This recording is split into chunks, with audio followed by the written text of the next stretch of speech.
अरे होली खेले ओई हई अरऊ हमार छेदवाली फान के। अरे होली खेले ओई हई अरऊ मोर छेदवाली फान के। तो का हाल बा भाई लोग, आज फिर से एगो खतरनाक मैटर होली के सॉन्ग लेकर हम आए हैं। न्यू ट्रैक सॉन्ग है, वो किसके लिए है? आपके लिए है। तो जाइए स्टूडियो में गाइए, बिल्कुल फुल और फ्री है होली सॉन्ग के।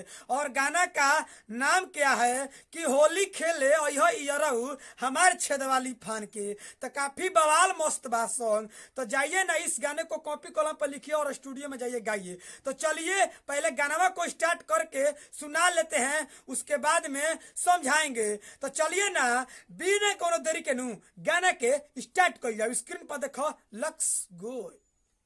चलिए दोस्तों, ये मुखड़ा है, देखिए हम मुखड़ा को गा रहे हैं। जहाँ डॉट डॉट करके एक है वहाँ एक बार गाना है, जहाँ डॉट डॉट करके दो है वहाँ दो बार गाना है। तो चलिए गाना को स्टार्ट करते हैं कि अरे होली अभी तक जो सुना यारवा, अरे सोहिया से छुट्टी लेके नई हारवा हो। अरे होली अभी तक जो सुना यारवा, अरे सोहिया से छुट्टी लेके नई हारवा। अरे पालो तुम का कर जनी धोखा, अरे आव तू हिम्मत बांध के। अरे होली खेले ओई हई अरऊ हमार छेदवाली फान के। अरे होली खेले ओई हई अरऊ मोर छेदवाली फान के। तो फाइनली हम मुखड़ा को गा चुके हैं। चलिए अब चलते हैं अंतरा में। स्क्रीन पर देखिए, चलिए ये अंतरा है, देखिए हम अंतरा को गा रहे हैं कि बचपन के खेलल होली अभी ले याद बा। अरे भले हमार हो गइल शादी तोहरे हकदार बा। हाँ हाँ, बचपन के खेलल होली अभी ले याद बा। भले हमारे हो गइल शादी तोहरे हकदार बा। अब बोलावो तड़ो तू सरसों के यारी, अरे आवो तनी ठकुआ छान के। कि अरे होली खेले ओई हई अरऊ मोर छेदवाली फान के। अरे होली खेले ओई हई अरऊ हमार छेदवाली फान के। तो फाइनली हम अंतरा को गा चुके हैं। चलिए अब चलते हैं दूसरा का अंतरा में। स्क्रीन पर देखिए, आप लाइक सब्सक्राइब करते रहिए। चलिए दोस्तों, ये दूसरा का अंतरा है, देखिए हम दूसरा का अंतरा को गा रहे हैं कि अरे चुप कैसे अइहा तू हमारे दुआरी।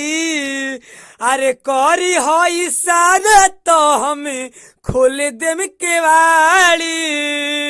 हाँ हाँ, चुप कैसे अइहा तू हमारे दुआरी।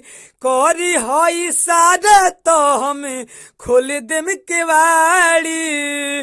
अरे होखे न सके अमरेश राजा सिंहनिया, अरे हत मुहवा बान के। कि अरे होली खेले ओई हई अरऊ हमार छेदवाली फान के।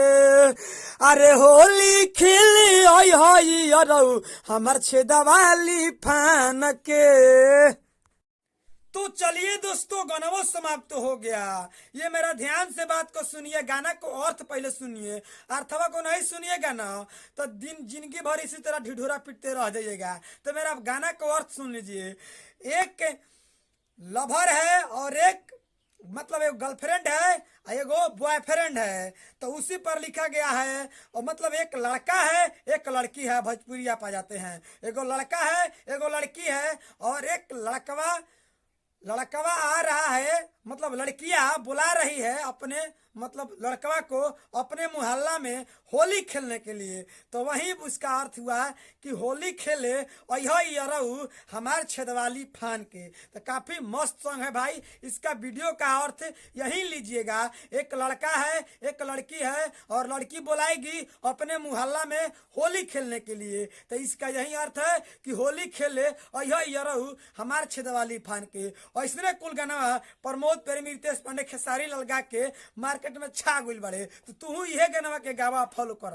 तो हमारे चैनल को नया है तो सब्सक्राइब कर लीजिए, लाइक कर लीजिए और कमेंट में बताइए मेरा गाना कैसा लग रहा है। अगर आप पर्सनली सॉन्ग लिखवाना चाहते हैं तो स्क्रीन पर मोबाइल नंबर मिलेगा, देखिए दिखाई दे रहा है, कॉल करके कम से कम खर्च में गाना लिखवा सकते हैं। तो चलिए ना, आज का इतना ही वीडियो है, अगली वीडियो में मिलेंगे, इसके लिए बाय बाय।